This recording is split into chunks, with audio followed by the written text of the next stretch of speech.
Bienvenidos a una novela más con Paris y más. En esta ocasión leeremos la novela La princesa secreta de Bárbara Cartland. Espero que les guste. Capítulo 1, 1892. ¡Lesa! ¡Lesa! La llamada sonó como un eco en los pasillos vacíos. Alessa Lane, que estaba en uno de los dormitorios, se estremeció, como cada vez que alguien pronunciaba su nombre mal. Para ella fue una humillación que se sumó a su terrible experiencia diaria. Trabajaba en uno de los internados de niñas más famosos de Inglaterra como empleada doméstica, un trabajo que le había encantado conseguir, pensando que al menos le permitiría vivir en compañía de gente bien educada, que su madre habría visto favorablemente. Por desgracia, pronto descubrió que las cosas no eran tan simples y que su salario era particularmente magro. La directora la trataba como una esclava. Se había convertido en el chivo expiatorio de todo el establecimiento, pero no tenía elección. Sabía que no quería volver al orfanato, a menos que la sometieran a tareas verdaderamente intolerables. ¡Lesa! ¡Lesa! La llamada se hizo cada vez más insistente. Dejó el libro que estaba leyendo, cogió un vestido que iba a planchar y se apresuró a contestar. La señora Strickland la estaba esperando. Era una caricatura viviente de la directora de un internado, alta, flaca, con el pelo canoso recogido hacia atrás y recogido en un moño austero en lo alto de la cabeza. El cuello alto de su corpiño la hacía parecer una jirafa. Sus anteojos, todavía sostenidos por una cadena de oro, estaban posados en la punta de su nariz. ¿Dónde estabas otra vez, Lesa? Ella dijo. Te he estado llamando durante un siglo. Disculpe, señora, respondió Alessa cortésmente. Estaba en la habitación de Lady Jean, donde fui a buscar este vestido que necesita ser planchado. Pasas demasiado tiempo con Lady Jean, espetó la señora Strickland. No estás aquí para favorecer a ninguna de estas damas. Todas tienen derecho a la atención de la égida. Dalo por sentado. Por supuesto, señora, estoy trabajando en eso, pero hay tantas. Señor Dios, hemos visto todo. ¿Te quejas de tener demasiado trabajo ahora? La verdad es que eres una vaga, siempre con la nariz en algún libro. Estás aquí para trabajar, no para estudiar. Hay que pagar por el privilegio de estudiar. Métete eso en la cabeza. Alessa no respondió. Ella conocía bien ese estribillo. La señora Strickland se escabulló sin decir nada. Alessa se preguntó por qué la había llamado. Quizás por el simple placer de acosarla, sin duda, para aumentar aún más su carga de trabajo. Bueno, no importaba. Fue cuando estas jóvenes estaban en el jardín o tomando sus lecciones de equitación que Alessa tuvo la oportunidad de leer o buscar un libro que le interesara, y la elección era interminable. La biblioteca de la escuela había sido proporcionada generosamente por un padre adinerado. Todos estos libros ejercieron una atracción irresistible sobre Alessa.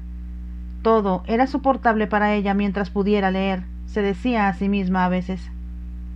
Para ella era un auténtico lujo, que no podía permitirse sola, y del que se vería privada si se mudara. Sabía que a su madre le habría encantado esas lecturas, pero su madre estaba muerta. A menudo lloraba amargamente cuando pensaba en el alcance de su soledad. No había nadie que la cuidara, que pensara en su futuro. ¿Qué futuro? ¿Estaba condenada a lavar y planchar ropa hasta el final de sus días? Estos eran sus deberes diarios en el exclusivo internado femenino de la señorita Strickland. ¿Qué sería de ella a medida que creciera? Tal vez se vería obligada a repetir las mismas tareas en un establecimiento de menor categoría.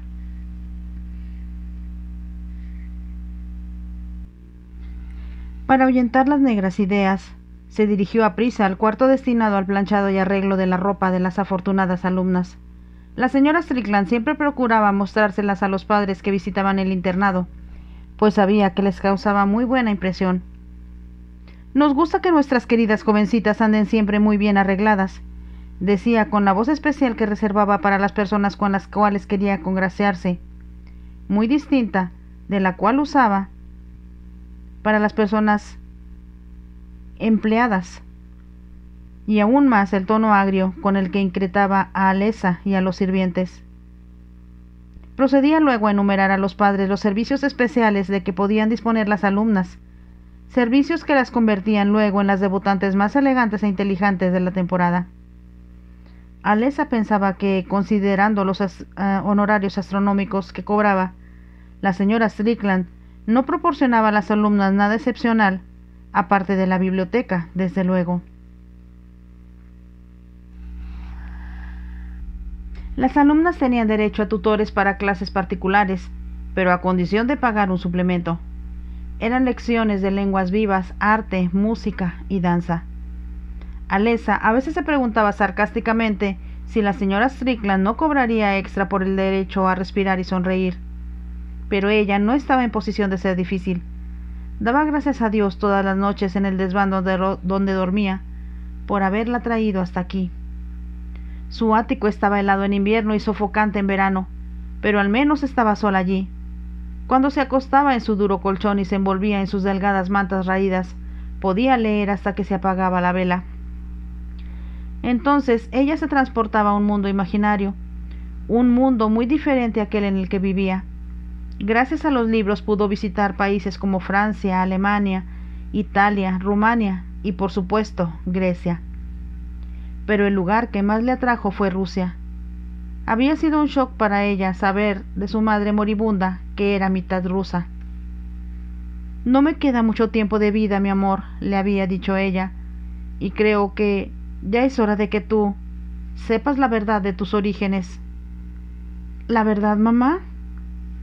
«Hace tiempo quería hablarte de esto, pero tenía miedo de molestarte». Esta conversación ciertamente la había perturbado, o más bien intrigado. Su madre estaba muy enferma. Los médicos habían encontrado un tumor muy preocupante, y sin embargo Elizabeth había seguido siendo una mujer hermosa. A veces le decía a su hija: «Te pareces mucho a lo que era yo a los 18, y por supuesto también te pareces a...». Alessa siempre esperó que terminara su oración con «tu padre», pero las palabras se le ahogaban en la garganta. Alessa lo atribuyó al dolor, aunque su padre había muerto hacía mucho tiempo. De hecho, ni siquiera lo recordaba. Ella apenas lo tenía conocido.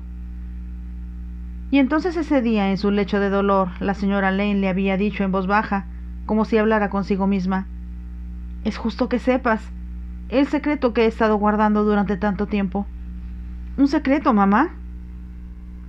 «Como sabes, mi padre era maestro de escuela en el pequeño pueblo de Byerley, en Worcestershire». «Sí». «Era un caballero, era inteligente y podría haber estado en una situación mucho mejor, pero su mayor pasión fue traducir poemas y libros griegos al inglés. La escuela donde enseñaba era muy modesta.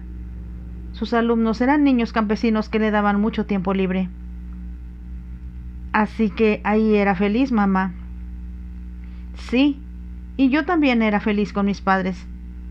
Teníamos un caballo que podía montar y algunos amigos de mi edad. Apenas tenía 18 años cuando murió mi madre, y su pensión murió con ella y nos encontramos en una situación financiera muy incómoda». «¿Las traducciones del abuelo no le trajeron dinero?» «Ay, muy poco, hija mía. En cualquier caso, me pareció normal en ese momento tratar de ganarme un poco de dinero. Tuve una educación y muchas veces ayudaba a mi padre en su trabajo. Me gustaban mucho los poemas. Por eso te enseñé griego antiguo y moderno, hija mía. Nunca lo hablaré tan bien como tú, mamá. Tu francés es excelente, te lo aseguro». Pero volviendo a lo que decía, conseguí, gracias al Lord Teniente, que siempre había sido muy bueno con nosotros, el trabajo más maravilloso que una joven de 18 años podía soñar. «Ya me lo dijiste, mamá, lo recuerdo. Fuiste la tutora de los últimos hijos de Lord Vernon, un personaje muy importante cuya esposa era de gran belleza. Sí, te enseñé un retrato de ella en Ladies Magazine, ¿recuerdas? Ella era realmente muy hermosa. Así que me mudé con Lord Vernon a Londres, a una casa suntuosa». «¿Cómo estaban los niños, mamá?» «Ay, adorables. Una niña de 11 años, un niño de 8. Eran muy entrañables y muy bien educados. En principio yo era su institutriz, pero como había una niñera para ayudarme, pude dedicarme principalmente a sus lecciones. Entonces debes haber tenido tiempo para visitar la capital. Pude ir al Museo Británico, a la Gacelería Nacional y a muchos otros museos. Luego, después de Navidad, una gran noticia me hizo feliz. ¿Qué era? Supe que Lord Vernon había comprado una villa en Montecarlo y que iríamos allí para Semana Santa. En ese momento hablábamos de Montecarlo, y se decía mucho de ello en los periódicos. El clero escribió cartas abiertas denunciando el juego. Se publicaron retratos de personajes famosos que visitaron el Principado, convirtiéndolo en uno de los destinos turísticos más exclusivos de Europa. No sabía que había sido allí, nunca me lo dijiste. Te lo digo ahora. Ah, Montecarlo, una delicia constante. El mar era tan azul, las mimosas en flor, y el casino parecía un pastel de bodas. ¿Con todo y azúcar? Sí, como un gran pastel. Nunca fui allí, te lo puedes imaginar, pero a menudo escuchaba lo que estaba pasando allí. Fue una emoción cuando alguien quebró el banco. Las fortunas se vieron desmoronar en una sola noche. Algunos jugadores arruinados incluso intentaron suicidarse. ¿Y cómo era la villa de Lord Vernon? Un esplendor. El jardín estaba lleno de bugambilias, geranios y todo tipo de flores. La señora Lane suspiró profundamente antes de agregar con una voz extraña: fue en ese jardín que conocí al gran duque Ivor. ¿Quién era, mamá? El gran duque Ivor de Rusia fue uno de los visitantes más ilustres de Montecarlo. Alesa sabía que en Rusia un gran duque era hijo o nieto de un gran zar. ¿Él era un hombre guapo? El hombre más guapo que he visto en toda mi vida, y tan inteligente, tan brillante. Yo estaba fascinada. ¿Hablaste con él? Me enamoré de él.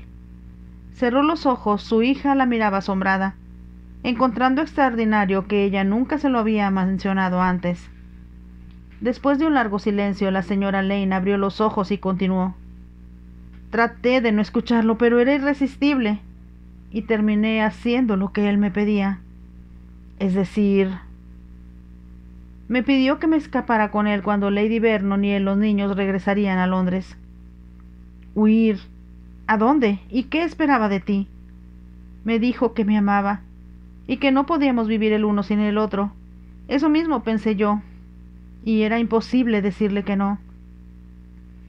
No comprendo. ¿Por qué no te casaste con él? Mi pobrecita. Sencillamente porque él tenía esposa e hijos en Rusia. Oh, mamá, no. Verás, yo tenía miedo de asustarte, pero no puedo encontrar las palabras para... Oh, sabía que estaba mal, que iba a lastimar a mi madre, pero era más fuerte que yo. No podía rechazarlo. No podía renunciar a él. Alesa se quedó sin palabras. Regresé a Londres con Lady Vernon y los niños, y yo partí al día siguiente para París. ¿Cómo pudiste pagar ese viaje, mamá? Su madre sonrió. Todo lo que hizo Ivor fue con gran estilo. Había un botones esperándome en la estación. Se había reservado un coche especialmente para mí en el tren. Crucé el Canal de la Mancha en el camarote más bonito, y desde Calais me habían reservado otro coche especial para París, donde Ivor me esperaba. Alesa no podía creer lo que escuchaba. Fuimos prodigiosamente felices. Sentí que ya no estaba tocando el suelo. Ivor me estaba llevando a los cielos. Para mí era una vida completamente nueva que comenzaba. ¿En qué sentido, mamá? Ivor había alquilado una casa cerca del Bois de Boulogne, una maravilla, muy espaciosa, muy cómoda, con multitud de criados a nuestro servicio. ¿Vivía sola con él, mamá? Él lo quería así, solo él y yo, para contarnos nuestro amor. Me dio todo lo que podía desear, vestidos, joyas, pieles, pero todo eso no me importaba. Todo lo que me importaba era estar con él. Quería que nuestra felicidad nunca terminara. Pero tuvo un final, ¿no? Viví en una nube durante 2 años, 2 años de larga dicha. Entonces Ivor tuvo que regresar a Rusia. ¿Él te dejó? El zar quería verlo. Ivor no pudo negarse. Pero él volvió, por supuesto. Lo esperé. Recé para que no estuviera fuera mucho tiempo, pero terminé recibiendo una carta. ¿Una carta del Gran Duque? Una carta para decirme que el zar le había dado un puesto en la corte, lo que significaba que no podía salir de Rusia. Oh, mamá, ¿eso era cierto? Sí, era cierto. Sabía que si Ivor hubiera desobedecido al zar, podría haber sido enviado a Siberia con toda su familia. ¡Qué horror! ¡Qué infeliz debes haber sido! Casi creí morir. Me habría suicidado si no fuera por ti. ¿Por mí? Estaba esperando a que volviera Ivor para darle la noticia. Pensé que estaría feliz por eso. Tenía que decirle que estaba embarazada de su hijo. ¿Y ese niño era yo? Sí, cariño, fuiste tú. Le escribí a Ivor para decírselo. Me respondió que esperaba que esta maternidad me ayudara a sobrellevar mi dolor por haberlo perdido. ¿Y eso te ayudó? Claro, de una manera, pero estaba aterrorizada. Entiéndeme, estaba sola, no sabía qué hacer.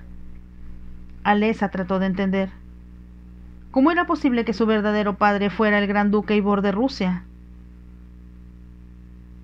Finalmente, después de una larga reflexión, continuó su madre. Decidí que lo mejor era volver a Brierly a vivir con mi padre. ¿Sabía lo del gran duque? Dios mío, no. ¿Crees que se lo diría? Le había dicho que me había cambiado de trabajo y que estaba trabajando en París. Y luego, cuando yo me di cuenta de que definitivamente había perdido a Ivor, tenía que empezar una nueva vida. ¿Y llegaste a casa? Sí, regresé con mi padre. Y le dije que yo me había casado en París con un oficial naval llamado Lane. ¿Un oficial naval? Eso explicaba por qué mi esposo no estaba conmigo, ya ves. Se suponía que estaba en el mar. ¿Y el abuelo te creyó? Claro, no tenía motivos para dudar de mí. Agregué que sus padres habían muerto y que no tenía hermanos. Un mes después los periódicos anunciaron que un buque de guerra había perecido en el mar.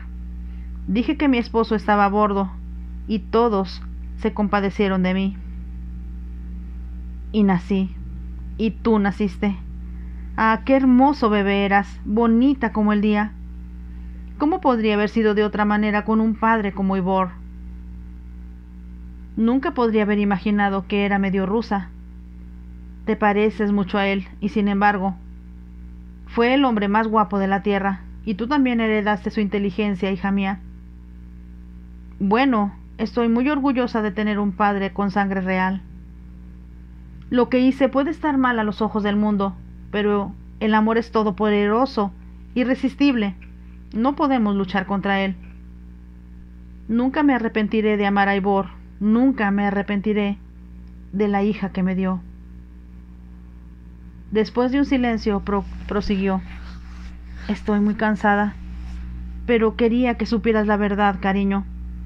Sin embargo, ahora que te lo he confesado todo, preferiría que no volviéramos a hablar de eso. En cuanto a ti, es un secreto que debes guardar en tu corazón.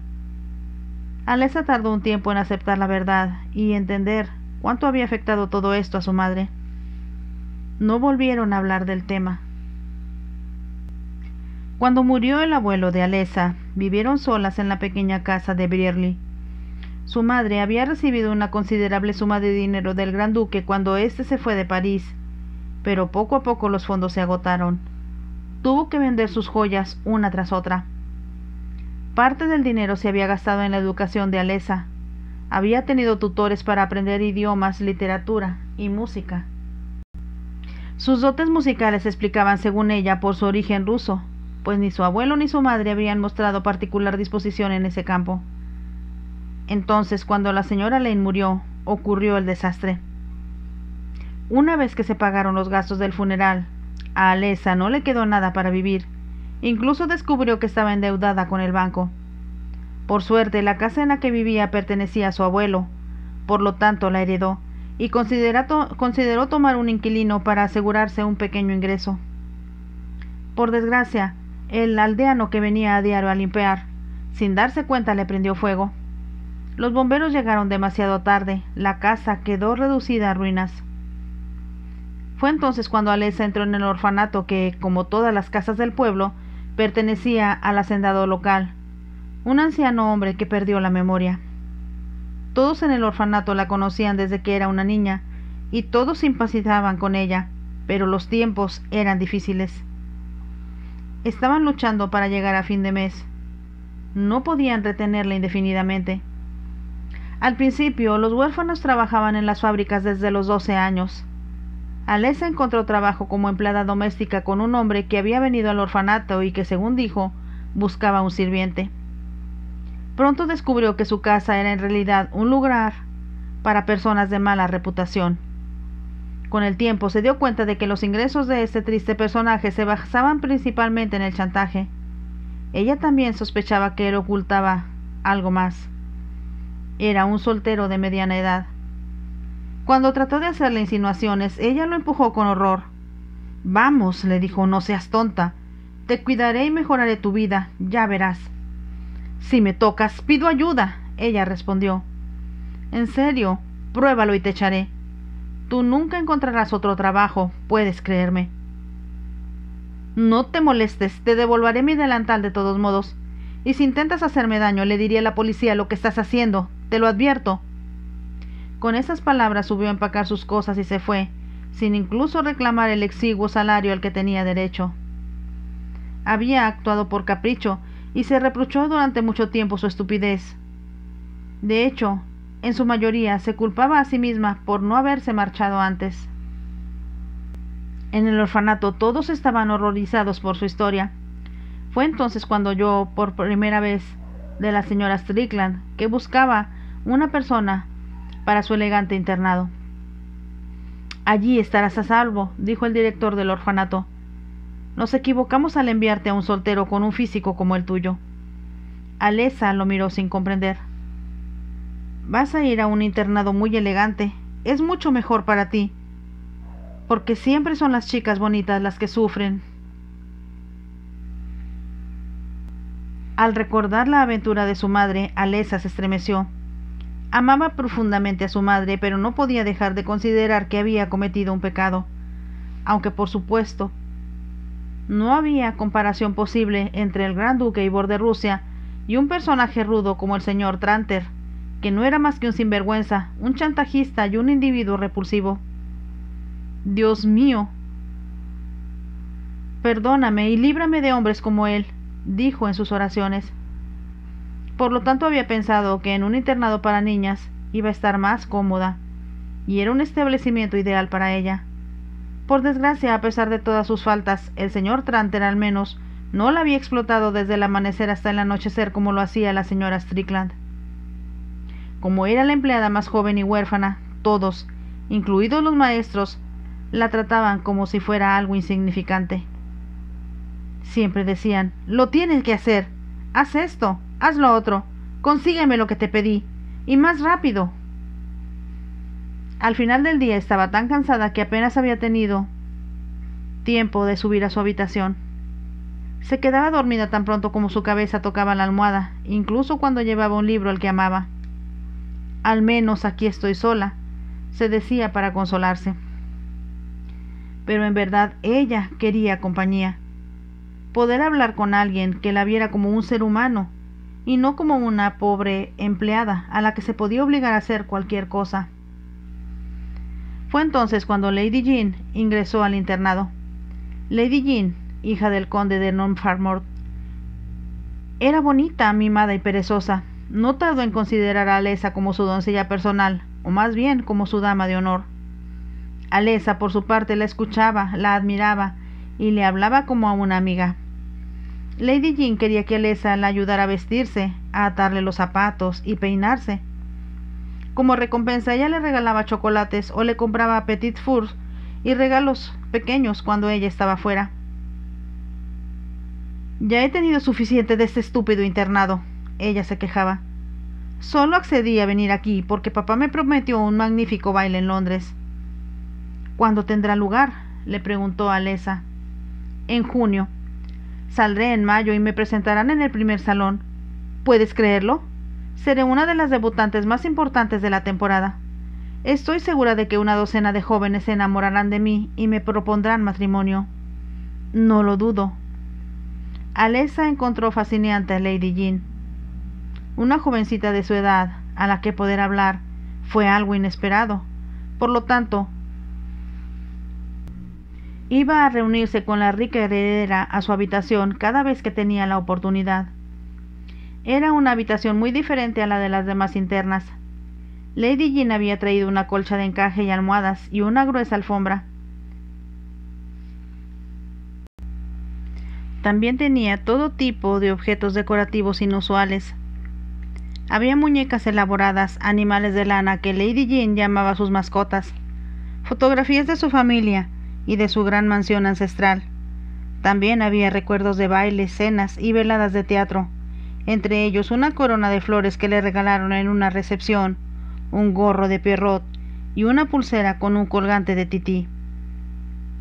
Para Alessa todo esto era como el país de las maravillas, un mundo desconocido para ella, pero que sabía que había sido el de su verdadero padre, cuyo nombre jamás se mencionaría. Ella quería saberlo todo. Entonces Lady Jean se lo decía, y ella estaba escuchando. Aparentemente su padre y su madre evolucionaron en el mundo muy selecto de Marlborough House, y visitaban con frecuencia Montecarlo y París. Alessa fue así iniciada en los misterios de la alta sociedad. Mientras planchaba el vestido de Lady Jean, notó que había varios otros colgados en la habitación. Debería haberlos planchado todos antes de irse a la cama. Consultó el reloj de la repisa de la chimenea. En ese momento Lady Jean seguramente había regresado de su lección de tenis. Le voy a llevar este vestido, decidió en su corazón. Luego volveré a hacer los demás. Ella corrió escaleras arriba. Lady Jean, como residenta distinguida, disfrutó de la habitación más hermosa del establecimiento en la primer planta, con grandes ventanales que daban a los macizos de flores. Cuando Alessa entró, encontró a la joven lánguida en una chaise longue.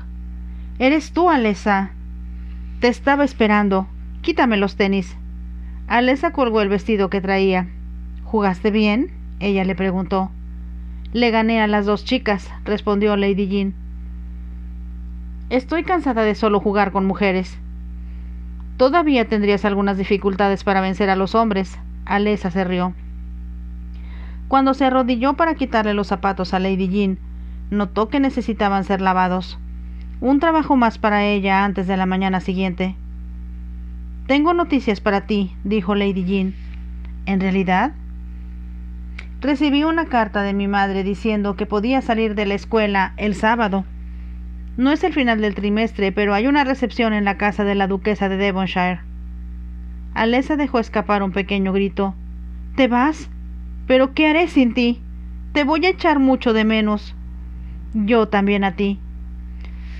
Para ocultar sus lágrimas, Alessa apartó la cabeza. No tendría ya nadie con quien hablar cuando Lady Jean no estuviera. Seguiría trabajando como esclava de los que la despreciaban y solo pensaban en darle más órdenes. Por supuesto, ella sabía que eso sucedería tarde o temprano. Lo había estado esperando durante mucho tiempo, pero como el plazo solo terminaba en 3 semanas, pensó que tenía un respiro. Ahora se dio cuenta de lo importante que era Lady Jean y de la importancia que tenía en su vida. Era la única persona desde la muerte de su madre con quien ella se rió de buena gana. «Estás muy callada, Alessa», dijo Lady Jean. «¿Qué piensas?» «Pienso que la vida será muy triste después de tu partida», respondió con voz conmovida. «Disfruté mucho de tu compañía. Ha sido recíproco». Lady Jean se interrumpió y de repente exclamó: «Dios mío, ¿en dónde tengo mi cabeza? ¿Qué está pasando? Soy una idiota». «¿Hay algún problema?» «Al contrario, soy una idiota, eso es todo. Y tú también», ella dijo riendo. «Yo no entiendo». «Es bastante simple. Mamá me dice en su carta que me está buscando una sirvienta para cuidarme. Bueno, ella dejará de atormentarse porque ya encontré una. Sigo sin entender. Vas a salir de este aburrido internado para seguirme. Nunca encontraré una mejor sirvienta que tú. Hasta aquí llega el capítulo 1 de la novela La princesa secreta de Bárbara Cartland. Espero que les guste mucho. Si les gustó, déjenme un like y nos vemos en el siguiente capítulo. Bye.